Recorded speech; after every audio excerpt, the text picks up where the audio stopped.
Now, the awards ceremony for this year's Nobel Peace Prize has taken place today in Oslo without the winner, Venezuelan opposition leader Maria Corina Machado.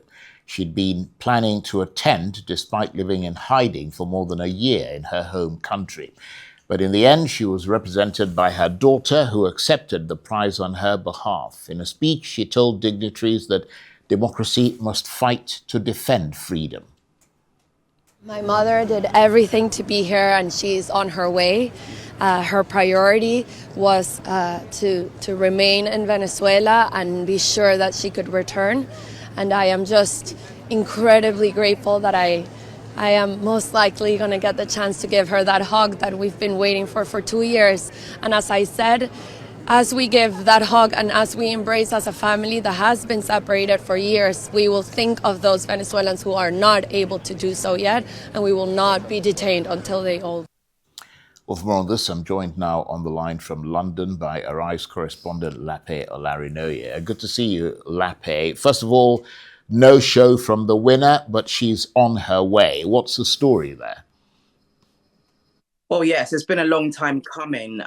This woman, of course, has been a symbol of hope for many Venezuelans that have been looking forward to that transition from what has been described as dictatorship to democracy. She, of course, was the main opposition leader, which is what brought about her winning the Nobel Peace Prize. Unfortunately, because of the nature of her circumstances in Venezuela, living in hiding, she wasn't immediately able to accept the invitation to be in Oslo or even make it. Of course, as the story developed, we later found out earlier on this afternoon that she will be arriving, but it will be a little too late. I suspect, Charles, that there's a lot of safety issues around this, specifically because of how she was able to leave the country. She describes in a note that she gave her daughter that actually many people risked their lives for her to be able to travel and leave the country. Of course, she has been under surveillance. She's been watched quite closely.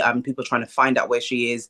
The incumbent government, which has been described as quite oppressive, are some of the real reasons why she's been living in hiding. So her arriving in Oslo, when she arrives, of course, is going to be very much a landmark visit and quite strong for her family and her position as well, because, like I said, she's been living in hiding and nobody knew where she was.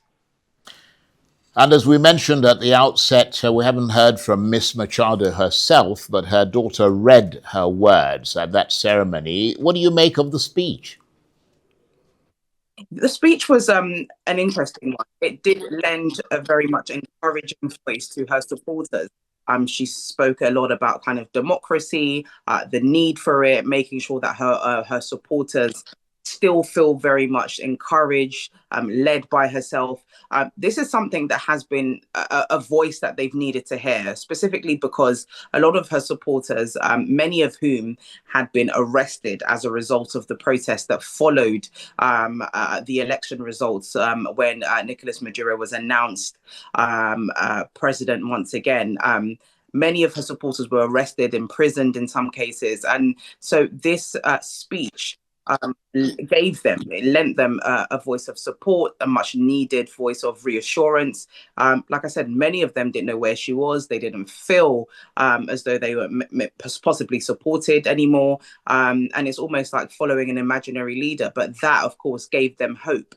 And that's what she intended to do there. In fact, her daughter started off by saying, look, I have not hugged my mother in 2 years. There are many other children that are in the similar position to her.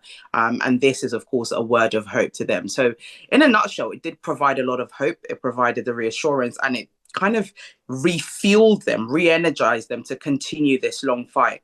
Something that, of course, is still a fight that they will carry on fighting for the time being.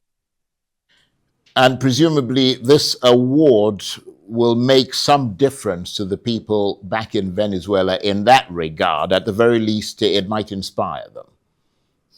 Well, yes, for now, on the surface, especially because there's a lot happening in Venezuela at the moment on the international front, foreign issues between themselves and America. So it's not so much about their domestic issues that they have now, which is where she firmly sits, but also now the international crisis that they potentially could be facing.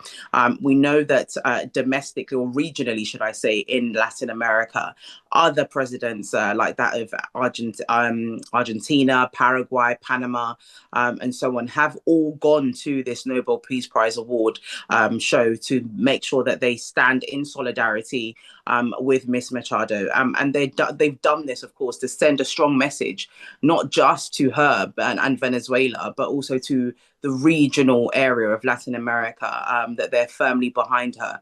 And so although it's a good move, it looks good for the country, it looks good for her and her supporters, there is a lot of underpinning issues currently going on in Venezuela. So like I said, it's still very much a long road to freedom. Lape, thanks very much indeed. Lape Olarinoye is Arise correspondent. She was talking to me on the line there from London.